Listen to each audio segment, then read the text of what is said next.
बिहार में operation lotus शुरू, कांग्रेस के 3 विधायक गायब। 5वीं सीट की जंग तेज, गायब विधायकों ने बढ़ाई सियासी हलचल। महागठबंधन में खलबली, कांग्रेस विधायकों के फोन स्विच ऑफ। 5वीं सीट पर कांटे की टक्कर, हर वोट बना कीमती, वोटिंग से पहले महागठबंधन में सेंध। बिहार की सियासत एक बार फिर गर्म हो चुकी है। राज्यसभा की 5 सीटों के लिए मतदान शुरू है और इस चुनाव ने प्रदेश की राजनीति को पूरी तरह से हिलाकर रख दिया है। खासकर 5वीं सीट को लेकर एनडीए और महागठबंधन के बीच कांटे की टक्कर देखने को मिल रही है। दोनों खेमे अपनी अपनी जीत के दावे कर रहे हैं, लेकिन असली फैसला विधायकों के वोट से ही होगा।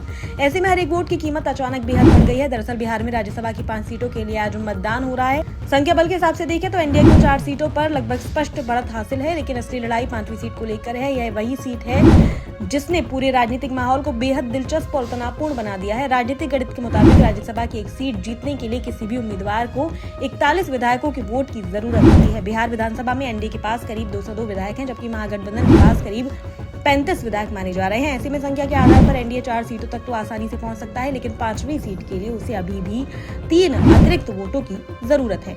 वहीं दूसरी तरफ महागठबंधन की स्थिति और भी चुनौतीपूर्ण नजर आ रही है। 5वीं सीट जीतने के लिए महागठबंधन को 6 अतिरिक्त वोटों की जरूरत है। यानी साफ है कि ये मुकाबला पूरी तरह से क्रॉस वोटिंग, छोटे दलों के समर्थन और आखिरी समय के राजनीतिक समीकरणों पर टिका हुआ है। लेकिन मतदान शुरू होने से ठीक पहले जो खबर सामने आई है उसने महागठबंधन की चिंता को और बढ़ा दिया है। जानकारी के मुताबिक कांग्रेस के 3 विधायक अचानक गायब हो गए। ये तीनों विधायक अब तक उस होटल में नहीं पहुंचे जहां महागठबंधन के बाकी विधायक ठहरे हुए हैं। इतना ही नहीं, इन विधायकों के मोबाइल फोन भी लगातार स्विच ऑफ बताए जा रहे हैं, जिसके कारण उनसे संपर्क नहीं हो पा रहा है। गायब बताए जा रहे विधायकों में वाल्मीकि नगर से कांग्रेस विधायक सुरेंद्र प्रसाद कुशवाहा, फारबिसगंज से विधायक मनोज विश्वास और चनपटिया से विधायक अभिषेक रंजन का नाम सामने आ रहा है। महागठबंधन के नेता लगातार इनसे संपर्क साधने की कोशिश कर रहे हैं, लेकिन फिलहाल कोई भी संपर्क नहीं हो पा रहा है।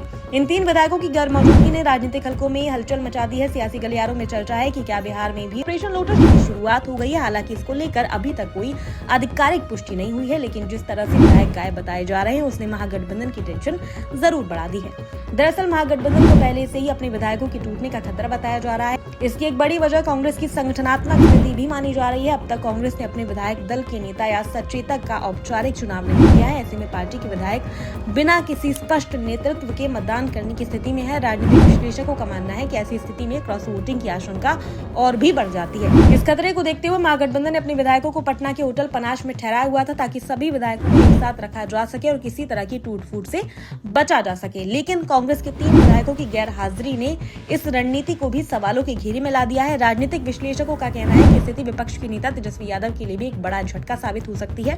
दरअसल तेजस्वी यादव पिछले कुछ दिनों से 5वीं सीट के लिए पूरी ताकत लगा रहे थे। खासतौर पर छोटे दलों और निर्दलीय विधायकों को अपने पक्ष में लाने की कोशिश की जा रही थी। इसी कड़ी में रविवार को महागठबंधन को एक बड़ी राहत भी मिली थी, जब एआईएमआईएम ने राजद उम्मीदवार को समर्थन देने का ऐलान किया। एआईएमआईएम के प्रदेश अध्यक्ष अख्तरुल ईमान ने साफ कहा कि इनकी पार्टी का वोट राजद के उम्मीदवार को ही जाएगा। इस घोषणा के बाद महागठबंधन खेमे में उत्साह का माहौल था और उन्हें उम्मीद थी कि 5वीं सीट के मुकाबले में वह मजबूत स्थिति में आ सकते हैं। लेकिन कांग्रेस विधायकों के अचानक गायब होने की खबर ने इस उत्साह को चिंता में बदल दिया। अब सवाल उठ रहा है कि क्या महागठबंधन अपने खेमे को संभाल पाएगा या फिर आखिरी समय में राजनीतिक समीकरण पूरी तरह से बदल जाएंगे। उधर एनडीए की नजर भी इसी 5वीं सीट पर टिकी हुई है। अगर एनडीए को 3 अतिरिक्त वोट मिल जाते हैं तो वह सभी 5 सीटों पर जीत दर्ज कर सकता है।